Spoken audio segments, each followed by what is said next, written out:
아멘. 오늘 말씀의 제목을 따라해 보시기 바랍니다. 돈에 대한 태도가 중요합니다. 돈에 대한 태도가 중요합니다. 우리는 어제에 이어서 2단 식별법에 대한 말씀을 나누고 있습니다. 우리 안락교회는 특별히 이제 교회 두드림센터 건축을 이제 완공을 한 주간 남기고 있습니다. 이제 한 주간이 지나면 거의 다 완공되어지고, 어제 이제 마당 포장도 잘 하고 1층에 이제 카페와 어린이 도서관 마무리 작업을 지금 하고 있습니다. 이제 2주가 지나면 이제 교회 안에 모든 가구가 들어오게 되고, 또 이 본당에 있는 사무동과 우리 교역자들이 다 새로운 건물로 이사를 가게 됩니다. 그리고 이 본당 전체를 또 내부를 뜯어서 2달 동안 내부 리모델링 공사를 하고 7월 셋째 주일날 이곳에서 함께 입당 예배를 드리고 임직식을 하게 됩니다. 여러분이 막바지를 위해서 특별히 기도해 주시고 기도의 끈을 놓지 않기를 바랍니다. 할렐루야. 그래서 여러분, 제가 제안하기는 새로운 공간에 한번 들어가 보시기도 하고, 다 엘리베이터도 작동하고 이제 위험 요소는 다 사라졌습니다. 자, 들어가 보시기도 하시고, 어떻게 지어졌나 꼭대기층까지 한번 올라가 보시고 탐방도 해보시고, 또 우리가 기도로 할 때 하나님께서 어떻게 지어주셨는가 확인하시고 경험하는 저와 여러분이 되기를 바랍니다. 또 오늘 마당에 가보시면 정원이 되어 있습니다. 완전히 이게 공원이 되어 있어서 저 나무들이 잘 크면 또 얼마나 근사한 우리 안락교회가 될까, 이런 마음을 갖습니다. 또 이종원 목사님 사택에 우리가 구입했을 때 거기 80년생 된 모과나무를 교회 정면에다가 옮겨 심었습니다. 우리 교회 마스코트입니다. 지나갈 때마다 쓰다듬어 주시고, 네가 우리 교회 마스코트이다. 모과를 잘 열릴 때는 한 가마리를 땄습니다. 놀라지도 않아요. 모과를 한 가마리를 우리가 따서 우리 교육자들과 이웃들과 나눠 먹었던 기억이 있습니다. 이와 같이 우리 교회가 열매도 나중에 이런 나무의 열매뿐만이 아니라 신앙의 열매도 많이 맺는 우리 안락교회가 되기를 소망합니다. 이렇게 좋은 교회가 되려면 교회 바깥에서의 공격과 교회 안에서의 공격을 교회가 이겨내야 합니다. 그래서 우리는 어제 2단 식별법에 대한 말씀을 나누었어요. 2가지입니다. 교리에 대한 왜곡과 성도의 삶에 대한 왜곡을 이겨내셔야 합니다. 특별히 교리에 대한 왜곡은 예수님의 이 땅의 성육신, 그걸 부정하면 안 됩니다. 예수님의 십자가의 대속, 예수님의 부활과 승천, 이 4가지 주제가 기독교의 가장 중요한 교리의 토대입니다. 여기에다가 무엇인가를 덧붙이거나 빼면 안 되는 사실이죠. 왜냐하면 왜 더할까요? 부족한 점이 있다고 생각하니까 더하겠죠. 왜 뺄까요? 필요 없는 것이 군더더기가 있다고 해서 빼겠죠. 이 교리적인 부분은 성경에 나와 있는 그대로를 교회가 사수해야 합니다. 저는 얼마 전에 요즘 텔레비전에 보는 국민이 12% 이상을 보는 시청률의 프로그램은 목사들은 반드시 봐야 돼요. 왜냐하면 이유가 다 있고 그 시대의 흐름을 읽을 수 있기 때문에. 요즘 12%를 넘는 프로그램 하나가 미스 트롯입니다. 보셨나요? 트로트 경연대회를 해서 여자들만 전 국민의 호응을 받고 있는 프로그램이었습니다. 근데 지난주에 1등을 한 사람이 누구냐면 송가인입니다. 정통 트로트를 부른, 어떤 기교를 넣거나 현대로 각색하거나 해석을 하거나 군대에 가서 공연하는 어떤 그런 요란하고 환상적인 트롯이 아니라 아주 전통 트롯을 부르는 송가인이라고 하는 아이가 1등을 했어요. 저는 여기서 2가지 충격을 받았습니다. 요즘 아이들이 이렇게 옛날 노래 열광할 수도 있구나. 그리고 그 옛날 노래를 원곡 그대로 아주 꾸준하게 뭔가를 첨가하지도 않고 빼지도 않고 그 원곡 옛날 노래를 그대로 불러 제꼈던 이 송가인이라고 하는 이 아이의 내공, 그 저력은 참 무섭다라는 생각이 듭니다. 여기에 제가 감동을 받았고, 또 한 가지는 이미자 씨입니다. 우리가 알고 있는 이미자 씨가 이미 노래를 부른 지 60년이 되었다 합니다. 자기가 가수가 데뷔한 지 60년이 됐는데 기자가 물어봤어요. 요즘 당신이 노래를 60년을 부르면서 한국의 가수라는 말을 계속 몇십 년을 들었는데 요즘 당신의 가장 큰 관심, 가장 중요하게 여기는 것이 무엇입니까? 라고 물었더니 기가 막힌 대답을 했습니다. 요즘 저의 모든 관심, 내가 가장 중요하게 여기는 것은 악보 그대로 부르는 것입니다.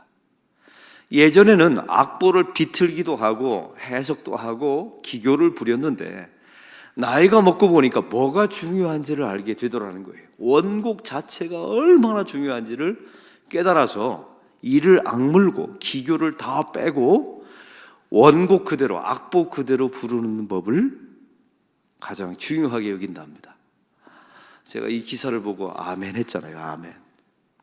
여러분, 예수 믿는 사람들의 원곡이 무엇입니까? 성경입니다. 그 성경 속의 원곡은 또 무엇일까요? 예수 그리스도의 성육신과 십자가의 대속과 부활과 승천 아닙니까? 할렐루야. 이 원곡에 충실해야 돼요. 그래야 교회는 이단의 공격으로부터 교회를 지켜나갈 수가 있습니다. 제가 말씀드렸죠. 이단은 뿔 달린 모습으로 통일교와 신천지는 진짜 쉬운 이단입니다.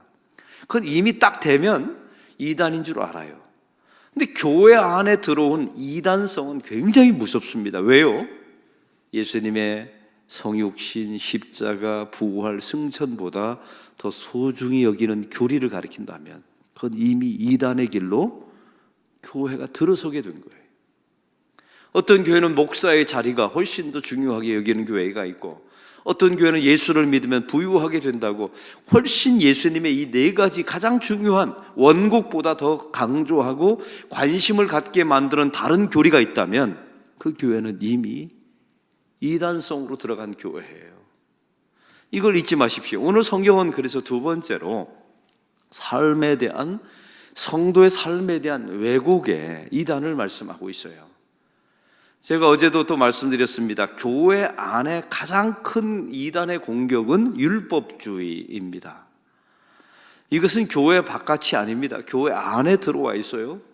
예수를 믿는데 예수님의 십자가, 대속 이런 의미는 다 사라져버리고 오직 은혜로 구원받는다는 건 사라져버리고 자기의 공로가 있어요. 자기의 행위를 있습니다. 종교 행위로만 꾸려가는 것, 은혜는 사라지고 십자가의 구원의 은총은 사라지고 자기 행위만 남아있고 직분만 남아있는 것, 이게 현대판 율법주의입니다.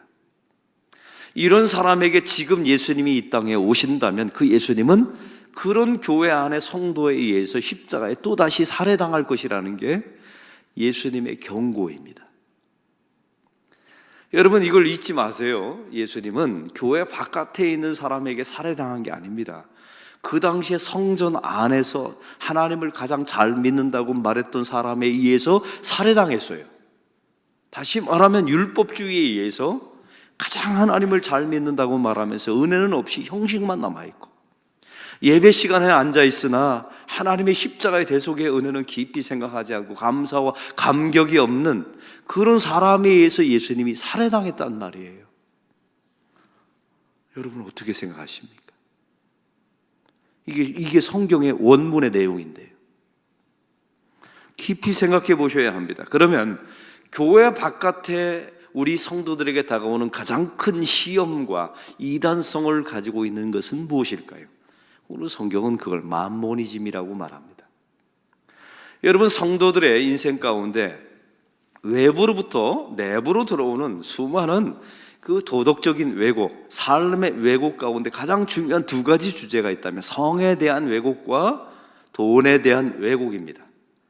참 이상한 것은요, 고대로부터 기독교를 가장 회파시키고 가장 교회 안에 밖에서부터 들어온 시험 가운데 하나가 이 우상들이었는데, 우상들이 들어온 통로는 성과 돈이었습니다.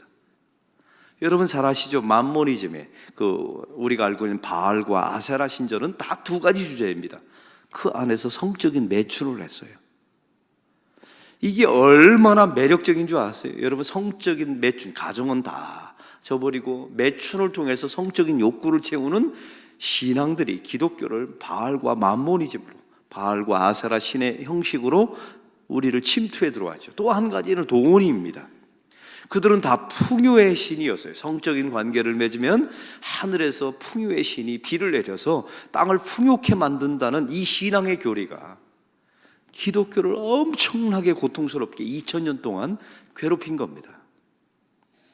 그럼 다시 말하면 기독교의 신앙은 외부로부터 들어오는 삶의 왜곡을 막아내려면 돈에 대한 바른 태도를 성경은 가지라고 말씀하고 있어요. 그리고 이 돈에 대한, 부에 대한 실체를 성경은 아주 적나라하게 폭로합니다. 오늘 7절의 말씀은 이렇게 시작합니다. 우리 다 같이 7절을 읽겠습니다. 우리가 세상에 아무것도 가지고 온 것이 없으며 또한 아무것도 가지고 가지 못하리니. 여러분, 우리가 가지고 있는 돈과 물질의 한계가 무엇입니까? 순간적이며 시한부적이라는 거예요. 죽는 순간 여러분의 모든 소유는 저와 여러분의 것이 아닙니다. 그래서 스페인의 속담에 보면 이런 말이 있습니다. 수의에는 주머니가 없다라는 유명한 속담이 있답니다. 우리나라 우리 교회도 다, 저도 또 오늘 또 장례식장을 가요. 제가 아는 분의 부모님이 돌아가셔서 장례식장을 가면 반드시 고인들의 나중에 입관식에 수의를 보시기 바랍니다. 주머니가 없어요. 인간의 모든 옷은 다 주머니가 있는데 왜 수의만큼은 주머니를 안 만들어 놨을까요? 가져갈 수 있는 게 아무것도 없으니까요. 우리 조상들도 그걸 이미 알고 있습니다. 그래서 성경은 우리에게 말합니다. 이게 돈에 대한 욕심을 버릴 수 있는 유일한 두 가지 방법이 있어요. 그것은 첫째는 성령 충만해서 가치의 이동이 있어야 합니다. 여러분, 맘모니즘을 이겨내는 게 쉽지 않아요. 목회자들 가운데 돈 때문에 무너지는 목회자 가장 많습니다. 성과 돈이 목회자들 가장 많이 무너집니다. 여러분, 목회자가 이 정도 무너지면 일반 성도는 어떨까요? 이미 다 무너진 사람이 너무 많아요. 교회는 다니나 이미 맘모니즘의 공격을 받아서 완전히 망가진 사람, 영혼이 피폐되어 있는 사람들이 너무 많습니다. 이 맘모니즘을 이겨낼 수 있는 것은 우리가 날마다 성령으로 충만해서 가치의 전환이 일어나야 돼요.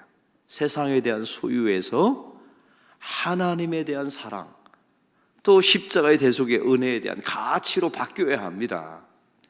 어떤 인문학자가 얼마 전에 읽었던 책에 이런 말을 하더라고요. 세상이 이렇게 혼탁하게 된 것은 세상이 모두 다 성취에 대한 가치를 가지고 있기 때문이다. 맞습니다. 누가 성공하느냐, 누가 1등 하느냐, 이게 모든 게 성취의 가치예요. 성취에 모든 관심을 두고 있기 때문에 문제가 생겼다는 거예요. 인문학자가 말합니다. 대안은 성취에서 가치로 옮겨져야 된다는 거예요. 내 삶의 가치는 무엇인가? 그 다음에 말했어요. 그 인문학자가 내 삶의 의미는 무엇인가? 이렇게 바뀌지 않으면 세상은, 그 다음 말이 중요합니다, 아주 지극히 천박한 세상이 된다는 거예요. 아주 천박한 세상. 제가 그 문구를 보면서 이런 생각이 들었어요. 예수를 믿어도 고품격 있는 그리스도인이 있고 아주 천박한 그리스도인이 있어요. 이걸 소유의 가치를 이겨내지 못하는 사람들입니다. 여러분, 이게 얼마나 어렵냐면 기독교가 수천 년 동안 맘모니즘과 싸웠어요. 그리고 수많이 패배했었죠. 우리는 성경이 우리에게 말하는 내용이 한 가지 있습니다. 여러분, 우리는 매춘을, 몸을 파는 사람을 매춘이라고 말합니다. 근데 영혼을 파는 사람이 있어요. 자기의 영혼을 팔아서 돈을 삽니다. 영혼을 팔아서 이익을 사죠. 신앙을 팔아서 이익을 삽니다. 교회 안에서. 이거를 성경은 영적인 매춘이라고 말해요. 이런 영적인 매춘부가 될 가능성이 가장 많은 사람들이 목사들이요, 교회 안에서 중직자들이라는 사실을 잊지 마세요. 신앙을 통하여 나의 이익을 추구하려고 하는 것들. 여러분, 목회자들이 이걸 이겨내셔야 돼요. 이걸 끊임없이 이겨내려고 노력하지 않으면 목회 자체가 망가지고, 중직자도 마찬가지입니다. 자기의 경건과, 오늘 성경에 나와 있죠. 가장 큰 문제는 경건과 자기 신앙을 통하여 이익을 보려고 하는 것. 그게 맘모니즘이지 않습니까? 사랑하는 성도 여러분, 그래서 저와 여러분은 이제는 세상에 소유를 팔아서, 돈을 팔아서 가치를 사고 영혼을 사고 신앙을 사는 거룩한 성도로 바뀌어야 할 줄로 믿습니다. 이게 성도의 능력이에요. 성령 충만하면 가능합니다. 그리고 두 번째가 있어요. 두 번째 가능할 수 있는 비결은 종말론입니다. 나에게 마지막이 있다는 것, 오늘 죽을 수도 있다는 이 신앙이 맘모니즘을 이겨나가게 합니다. 그래서 오늘 성경은 이 돈의 유한성을 뭐라고 말합니까? 마지막 때에 아무것도 가져갈 수 없다라고 성경은 우리에게 말씀하고 있어요. 그래서 제가 장례식장에 즐겨 쓰는 말이죠. 이 죽음의 순간이 오게 되면 우리에게 한 가지 거룩한 유익이 있습니다. 가져갈 수 있는 것과 가져갈 수 없는 것이 확연하게 구분됩니다. 내가 그리스도의 죽음을 통해서 은혜를 통하여 받은 구원은 가져갈 수 있죠. 그러나 이 땅의 모든 소유는 가져갈 수가 없습니다.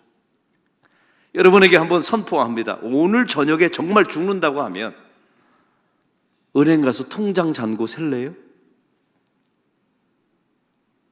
그럴 사람은 아무도 없습니다. 제가 여러분 얼굴 보니까 단 한 명도 없어요. 여러분, 그런데 그 종말 신앙이라는 것이 무엇입니까? 도적같이 올 것이라고 성경은 말씀하고 있잖아요.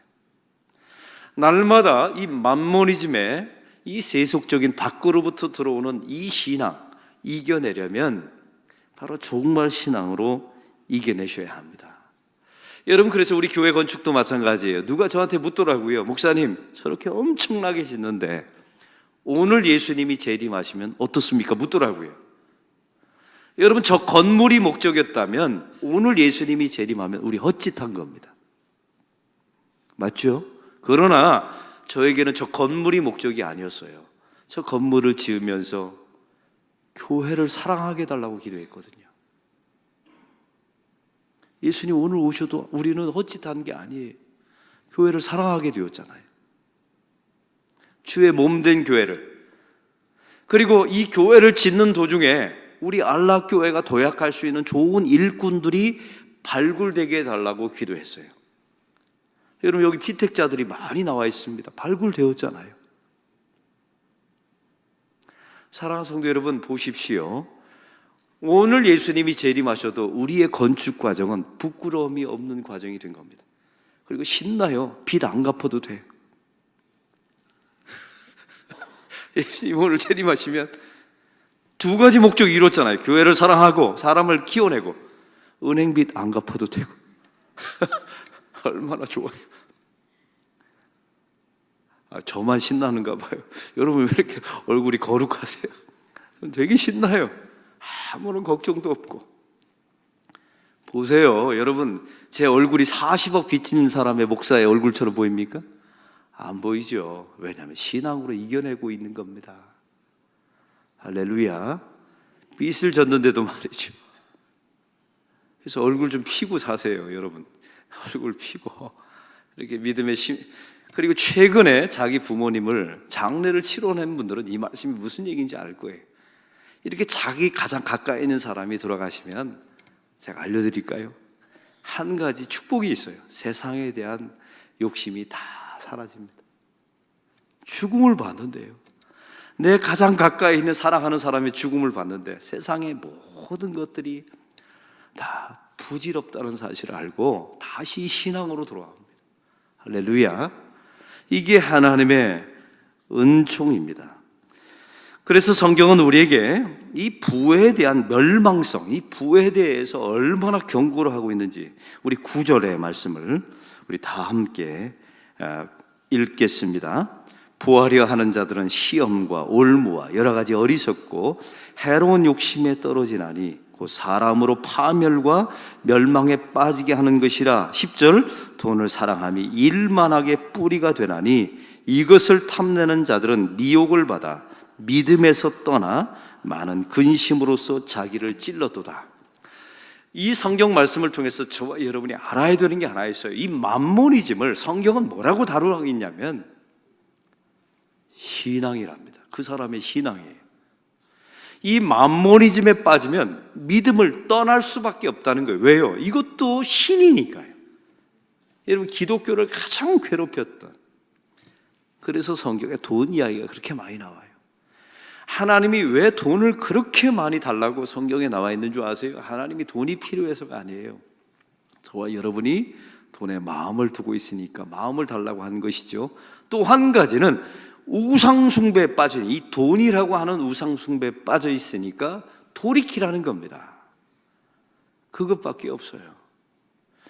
여러분, 한국 교회가 가르치지 않는 게 있었습니다. 잘 들어보십시오. 바르게 돈을 벌어야 합니다. 이걸 한국 교회가 지금까지 안 가르쳤어요. 헌금을 많이 내라고만 가르쳤지 바르게 돈을 벌어야 된다라는 건 안 가르쳤어요. 그래서 한국 교회가 먹힌 겁니다. 맘모니즘에. 또 한 가지, 이건 심각한 설교인데요. 바르게 벌지 않은 돈을 가지고 헌금을 드리면 하나님이 받지 않습니다. 여러분, 교회 장부에는 여러분의 헌금 내역이 기록되어 있겠죠. 그러나 여러분이 불의하게 번 돈의 11조는 하나님이 안 받습니다. 이걸 한국교회 목사들이 설교를 안 했어요. 왜 안 했을까요? 그러면 헌금 줄어들까 봐요. 이래서 한국교회가 맘모니즘에 먹힌 겁니다. 저는 할랍니다. 아무리 헌금이 줄어도, 아무리 교회 짓는데 어려움이 있어도 이걸 할랍니다. 왜요? 우리 성도들에게 이 맘모니즘이라는 세상의 신앙에서부터 우리 성도를 지켜내야 합니다. 여러분, 제가 이렇게 설교한다고 해서 저도 완벽한 거 아닙니다. 부족하지요? 그러나 하나님 종말 신앙을 통하여 이겨내게 해 주옵소서. 제 안에 성령으로 충만해서 이 소유의 가치에서부터 존재의 가치로, 신앙의 가치로 저를 옮겨 주옵소서. 저도 부단히 투쟁하려 합니다. 왜냐하면 이것 자체가 우상숭배이니까요. 이걸 잘 이겨내가는 성도들이 되기를 바랍니다. 이 맘모니즘을 이겨낸 사람에게는 두 가지 선물이 있습니다. 첫 번째는 자족의 영성이 주어져요. 오늘 성경 6절의 말씀을 다 같이 읽겠습니다. 그러나 자족하는 마음이 있으면 경건은 큰 유익이 되느니라. 또 8절 두 번째 선물입니다. 우리가 먹을 것과 입을 것이 있은즉 족한 줄로 알 것이니라. 좀 부족하고 가난해도 감사하며 살 수가 있어요. 자족할 수가 있죠. 왜냐하면 이유가 있어요. 돈이 좀 부족하더라도 다른 거 주신 게 있거든요, 하나님은. 여러분, 우리가 건강을 망가뜨리고 또 지금까지 살아오면서 소중한 것을 잃어버렸던 그 이유 가운데 하나가 보면 돈에 대한 너무 과도한 탐욕이 우리의 몸을 망가뜨리고 우리의 신앙을 회파시키고 가정을 어렵게 했던 적은 없습니까? 성경은 이걸 묻고 있는 거예요. 봐라, 이 탐심에 한번 빠지면 나중에 계산해 보라는 겁니다. 잃어버린 게 너무 많다고. 성경은 오히려 말합니다. 그 탐심을 신앙으로 이겨내면 봐라, 계산해 봐라, 얼마나 얻은 게 많은지. 이걸 성경은 우리에게 권면하고 있는 겁니다. 이 교회 건축 과정을 통해서 이 탐심을 또 잘 이겨내고, 우리 안락교회 안에서 저는 계속해서 선포할 겁니다. 돈은 우상숭배라고요. 돈을 사랑하는 것이 우상숭배라고요. 그리고 또 바르게 돈을 벌어야 된다고. 그리고 바르게 벌지 않는 돈은 아무리 하나님 앞에 드려도 하나님의 장부에는 기록이 안 된다는 사실을 기억하십시오. 여러분, 이것만 기억해도요, 한국 교회는 진짜 건강한 교회, 이 맘모니즘에서 먹히지 않고 살아남는 교회가 될 것입니다. 저는 그 교회가 우리 안락교회가 되기를 소망합니다. 우리 함께 기도하는 시간을 갖도록 하겠습니다. 오늘 이 말씀을 놓고 특별히